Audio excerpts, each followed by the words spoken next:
Hey guys, welcome to another episode of Spilling the Beans. Today I'm sitting down with Bill Phillips, who comes from the traditional corporate world, built up a little bit of a rental portfolio, and realized he needed to burn the ships. And actually that's the logo of his new business, which is a debt fund where they're raising about $10 million in the first year to then do hard money loans. And so we're gonna sit down with Bill, talk about how he left the corporate world, how that transition occurred, how he's built his portfolio up to, I think they have 40, 50 units now, and how the growth of their debt fund is progressing. So I'm excited to sit down, learn about some of the key takeaways and key differentiating moments in his career and in his life of scaling his entrepreneurial business.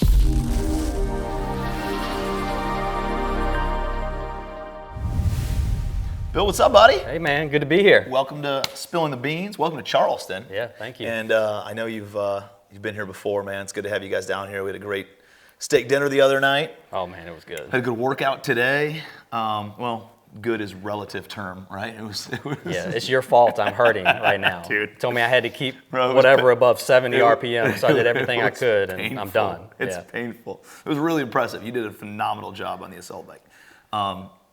So, dude, I want to get into the entrepreneurial journey, lessons learned along the way, goals as we're looking forward, and talking about what's happening in the new year and all the other good stuff. So let's start out with how did you, become an entrepreneur? What made you want to become an entrepreneur? What did that transition look like? Yeah, because it's recent. It is recent. It is recent. I know a lot of people that you talk to, you've had that entrepreneur bug your whole life, right? And for me, I grew up and my dad, he worked an hour and a half away, drove every day back and forth, just to keep food on the table. Mm-hmm. But, I lived that life by design, right? Graduate high school, graduate college, get a good job. Mm-hmm. And just the owning a business and anything like that just never really registered to me because I had never really been around it, people doing it, and didn't really understand it. And so I went in, I got a job straight out of college, and I stayed with that same company for 19 years. And in what industry? So it was the food industry, meat industry. Right. I guess what was your skill set? What was your job there? So I was the manager of a category. So when I left, I was branding manager or operations. It was kind of a sales manager, okay. But I was responsible for the P&L of a specific category, right? Got it. So the last thing I did before I left is I was selling bacon, mm-hmm. right? So it was my job to make sure that bacon category made the most money. That's like selling drugs. You don't have to sell drugs. Drugs sell themselves. You don't have to sell bacon. Bacon sells itself, right? It was the easiest category I ever managed, right? Yeah. Because it was we can't make enough bacon, right? Yeah. We can't make enough bacon. Yeah, that's the problem. Yeah. Ops needs to get it going. Right. They need to slice up some more bacon, man. Yeah, and I learned a lot in that job. What's the best bacon you ever had? Oh man.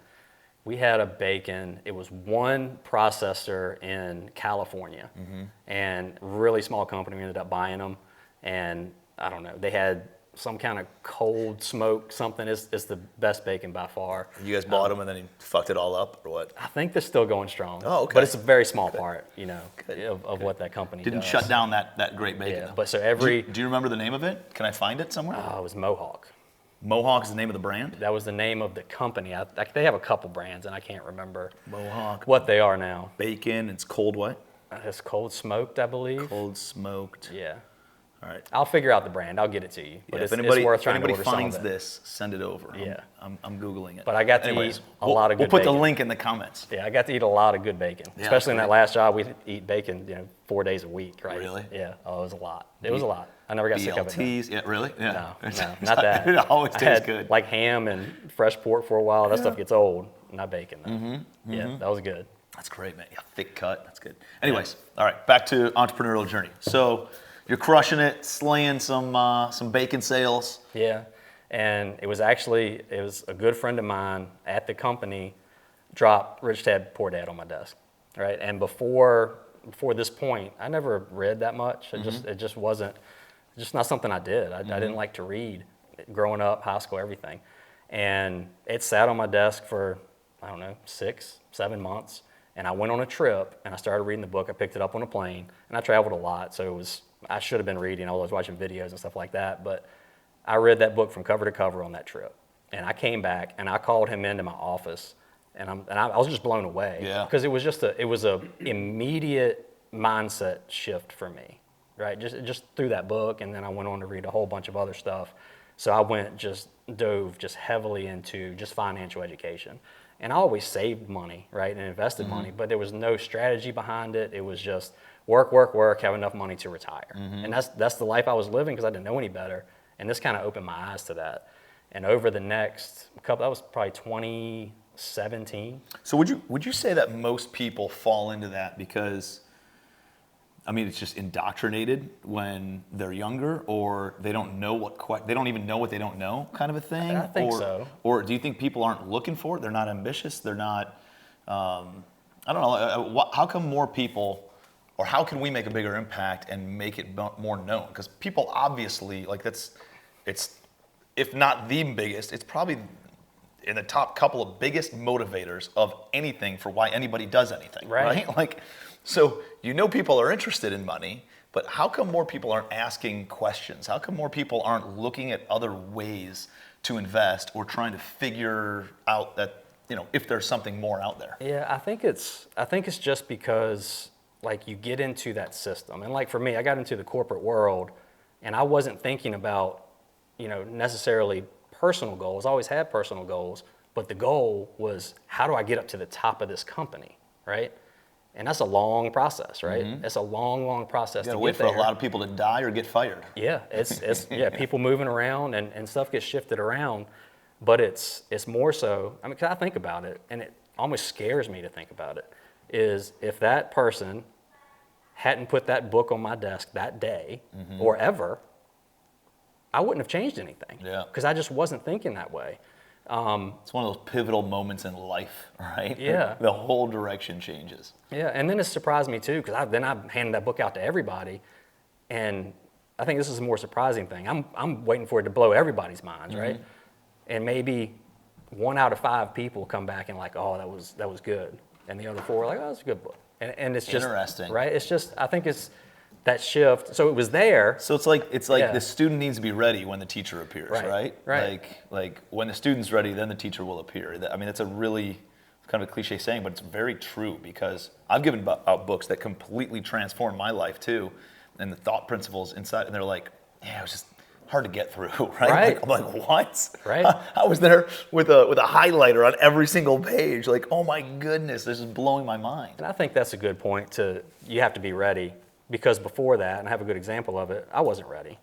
Like my brother, and we worked at the same company, and he had left probably 4 years before that by buying a company, right? And I thought it was cool, but it still didn't register to me That you could do that. that I could do that, or how to figure out how to do that. And he had found a way. I was like, oh, it's cool that he owns this company. But it wasn't until I kind of was just read that book and it was understanding assets and liabilities and just building businesses and all the things you could do on your own. That's when it just finally clicked. And then I say it clicked, it just wanted me to just go want to learn more. Was there a pain point happening where you were like, I don't know, had a shitty boss or like tired of the job or something along those lines that created so much headache or dissension in what you were already doing, where you wanted to do something different and you were kind of looking for that? Or was it just kind of, I don't know, hey, it just kind of fell in my lap and made me aware? Yeah, I never had like the thought of I want to leave this company because of a particular person. 'Cause I learned early on, people shift all the time, right? If you don't like somebody, you just wait a year or two and you'll be working for somebody else, right? You or him will be, right? It was more, I think more for me, it was having kids, right? And, trying to figure out, and when you've got kids at home, and I was traveling a lot until COVID. Like COVID was a blessing because I didn't have to travel so much. But just being away, and then away is being away for 10 hours every day, right? Especially when they're 3, 4 years old, they're not in school yet, and that wore on me, right? And that wore on me that I had to go to the office, right? There was no remote working. I had to be there. If I was there, I wasn't over here. I wasn't at home, and that started to wear on me. And then that all kind of clicked together. Yeah, and then. Jumping into actually leaving, it was kind of the same thing. How long was it from the time you read the book to the time that you left your job? So I left in March, and I think that was 2017. So what's that? 6 years? 6 years, yeah. But before that point, What did you do during those 6-year time frame to prepare to leave? Yeah. So the first thing I did was, and again, I had saved, but I had like this mindset that as long as I've got like $50,000 in the bank and I know I'm making money, I'm good, right? And it was such a stupid mindset. So the first thing I did was just start figuring out all my financial stuff and kind of building that puzzle out, right? And just from that standpoint, even before jumping into real estate, my investments and net worth just jumped because I was putting stuff in buckets. And most of it was stock market, and the stock market did well, and it kind of just gave me a little bit more padding. And then it was probably, I don't know, a year into it, I'm like, all right, I'm going to start investing in real estate.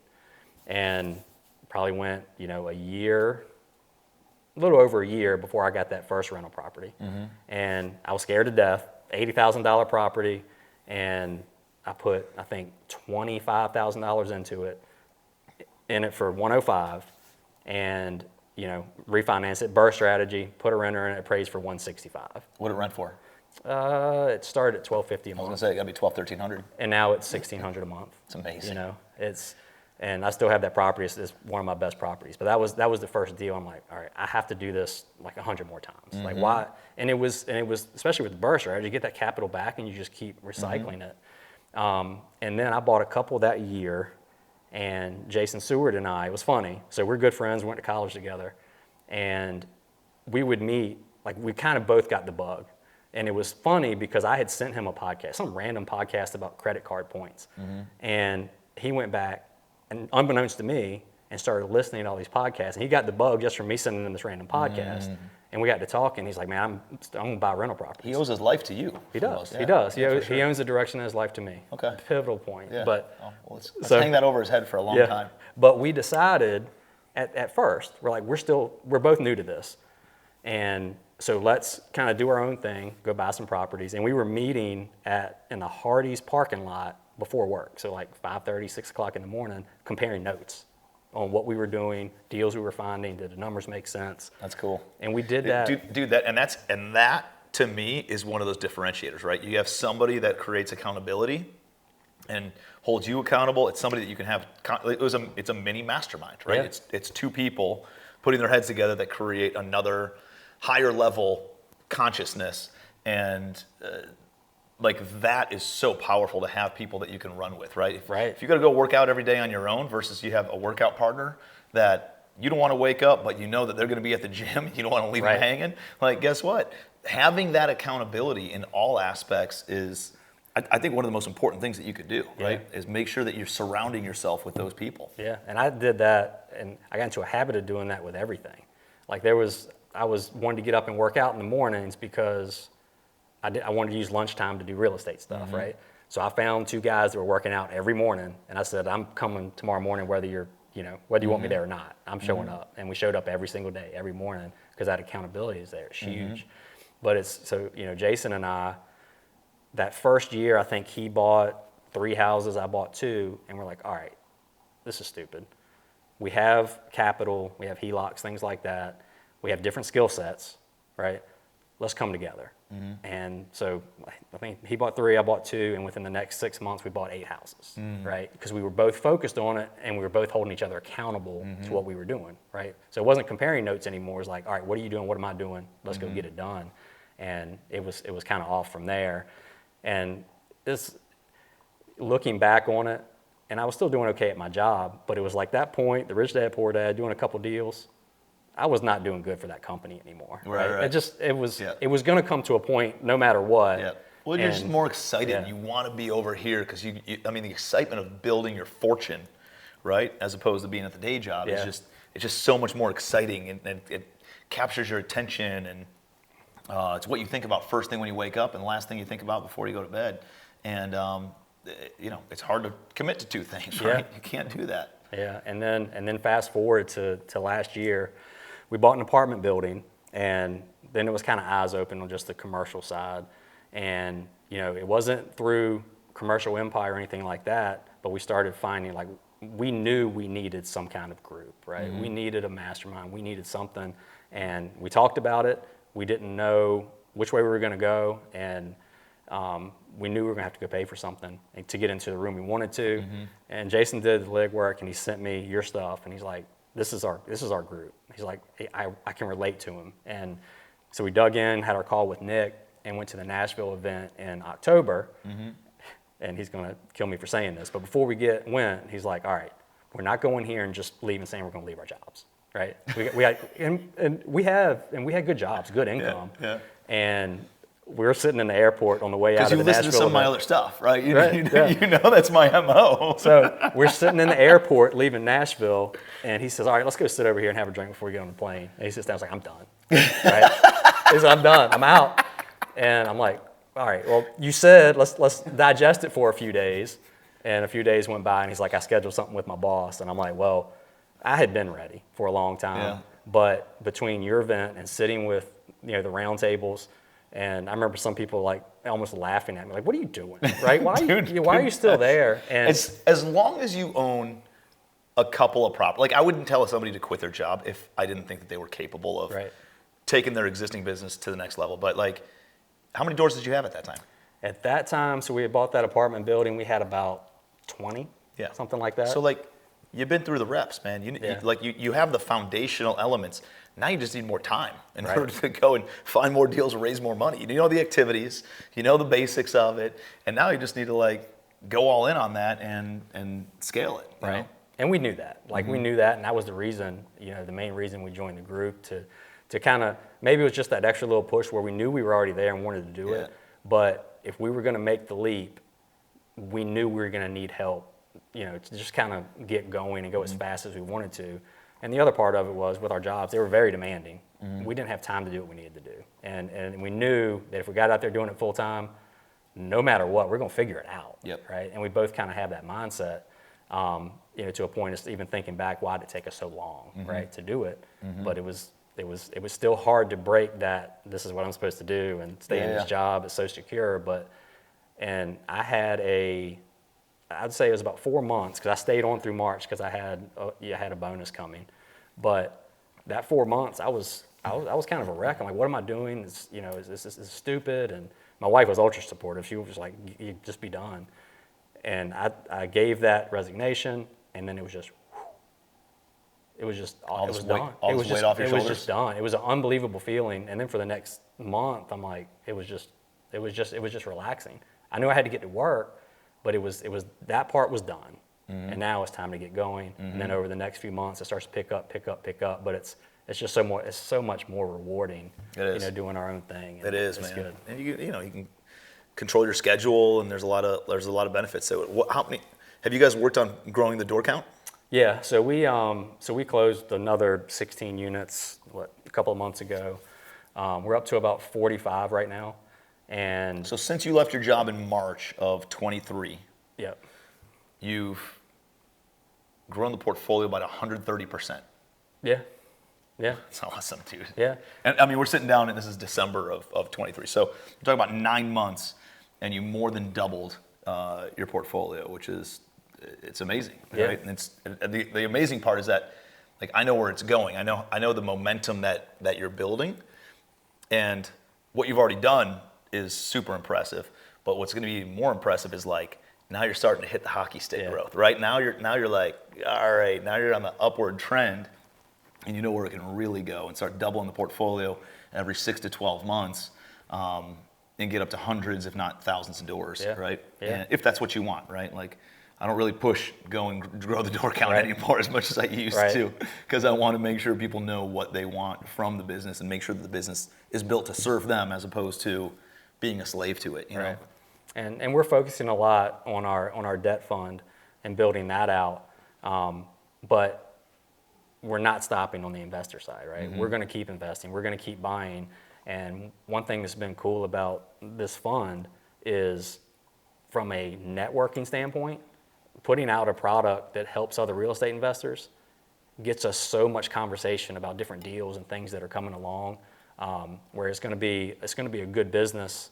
It is a good business and business model, but it also brings a lot with it, right? It's pretty cool. It's how it all connects and brings it together, and just the amount of deals that come across our desk now that we're not searching as hard for, just because we're connecting with just naturally through this other business. It's been great. That's awesome, man. So the next 12 to 24 months, what does it look like? Yeah. So the focus is our debt fund, and it's a lending fund, hard money loans for flippers. But a year for that fund will be in July. We were lending before that. So it's to have that fund at $10 million, and then by the end of next year, up to $15 million. And with that, there's a lot of... All right, so let's talk. There's people watching. What do you guys pay your investors? So we pay our investors, it's 3 different classes. There's 8% for anybody under $100,000. Anyone over $100,000. This is accredited investors only? Accredited investors only. Okay. Anything over $100,000 is 8% plus a profit share. And then for anybody 500 or more, it's a fixed 10%. Yeah, you got to get rid of the under $100,000. Yeah. Well, I don't know. It opens up some doors, but it's a lot of communication stuff for what, 25 grand? Like, what the hell are you going to do with that? Well, and so we had that conversation originally about where should we start at, and should we be under that? So we're tapping into everybody, and we made that decision of, all right, if $1,000 investors versus 25, but you're right, 25 versus 100. I think there's an added layer of liability. I think if you take anything less than 50,000, also I don't know what the details are. Talk to Fatty about it on the Wednesday call, because sometimes he'll drop down to 50 and allow a $50,000 investment, but he's like, no, we don't go below that because of X, Y, Z, and I can't remember what it was, but it's some additional layer of liability that starts coming in, and so but that's good, man. So 8% essentially plus some sort of profit share, and then if they bring over 500 grand? Over 500, right. It's 10%? 10%. It's awesome, man. Yeah. It's amazing. And is there a tie-up on the money or a commitment of some sort? Well, there's an initial, and this is one of the biggest, positive points about the fund. So it's initial 6-month hold, but beyond that, it's a 90-day liquid, right? So we have liquidity options so if you come in and invest in our fund and you need your money back, it's not tied up in 18, 24-month hold. After that 6, we keep it working. It's spread between all the deals in the fund, so you're not tied to a particular deal. So once that clock starts on that 10%, it never stops until you take your money back out. And you can also leave it in to compound, right? If you don't want to get paid out monthly. Yep. Does it compound monthly, or does it compound annually or quarterly? Monthly. Monthly. That's fantastic, man. That's good stuff. Well, dude, it's super exciting to see what you guys have done in just 12 months, right? 12, 15 months since you've been in the Legacy family, and how you've scaled the portfolio, what the community has been able to support you with, how you're supporting the community at the same time. And it's cool to know it's just the beginning, right? And I thank you and the whole Legacy team and the group, because it was a game changer for us. It went from should we do this to let's go. And the amount of people that we've met and have helped. Kelly Garrett, that relationship, and how much she's helped us build our fund, and it's been life-changing to us. It's one relationship away. It's one introduction away. It's one opportunity away of just totally changing the direction of that that you want to go in. And so it's it's super inspiring. I know you guys are doing some amazing things, and it's inspiring a lot of other people, and you got the new podcast going and all this other good stuff. It's exciting. Proud of you, brother. Thank you. Thank you for being here. Hey, I hope you got a ton of takeaways from that. I'd love to see your takeaways actually in the comments section. Give me a like, subscribe to our channel, share this with somebody who's going to get a lot of value out of it. It always helps us out. It's why we do what we do, to try to give as much value to you as humanly possible.